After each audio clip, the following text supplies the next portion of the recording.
Hi, this is Kendra from Pencil and Pigment, and today I wanted to talk about anatomy. So there are a couple tips and tricks to learn for anatomy when trying to get the proportions accurate.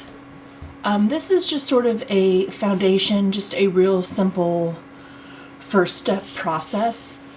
There are tons of books you can find at your local library and other YouTube videos that delve into things more complicated, like foreshortening and when bodies contort and how that affects the proportions. But I just kind of wanted to do a general sort of beginner's anatomy demonstration, and then if you decide that you really want to get into animation and storyboarding or comic books and you're getting into character design, or whether you're doing modeling or making dolls or anything like that and you want to understand, this could be a guide that could help you.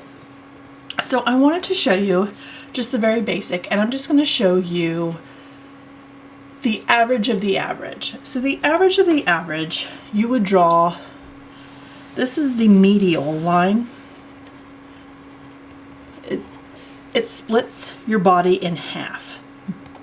The majority of people, and this is going to be a video with a lot of generalizations, the majority of people are fairly symmetrical on both sides. What you would do, this would be your top. I want to make sure I get all this on camera. This would be the bottom of the line, and then you would divide that line directly in half. This would be your pubic bone. So whether you are on the imperial measuring system or the metric measuring system, this is just a very rough, I kind of divided it in half. From there you would divide it in half again.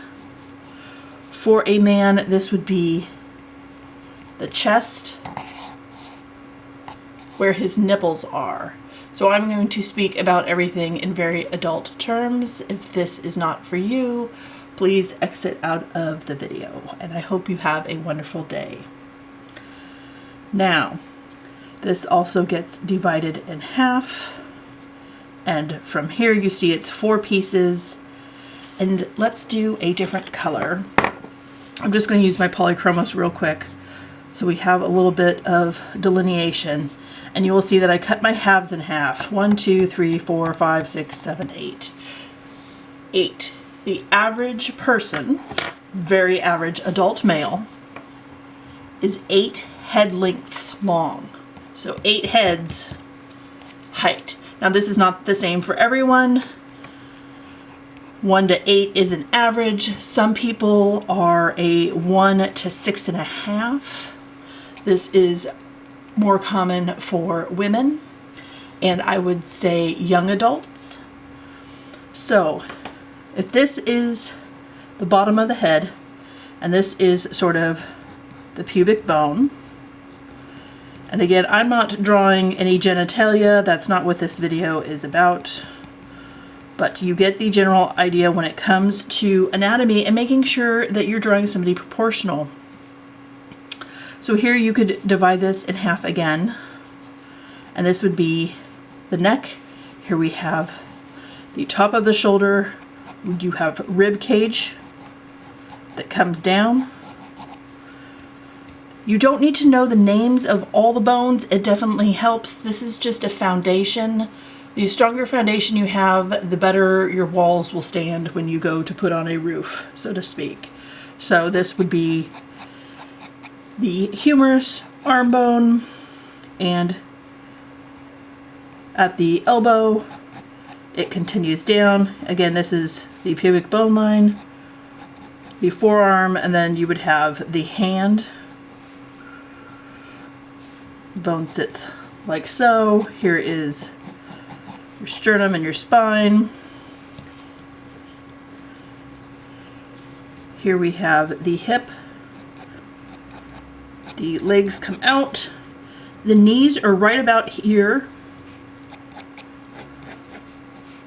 Remember, you have hip bones that come out, sort of a rolly ball deal.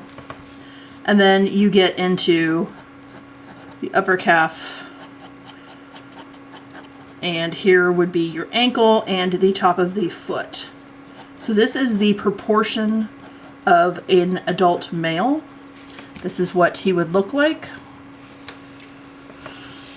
And then from here you could, you know, add clothing on top. So is he a superhero? Are you creating your own comic book? Are you drawing a person in a photograph and you just want to make sure that you have the proportions correctly? Infants are a whole different deal.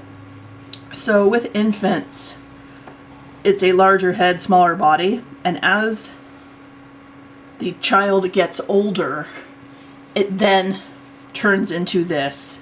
The head gets smaller and the body elongates. So with infants, you would draw a line, you would cut it in half, and you would have it again.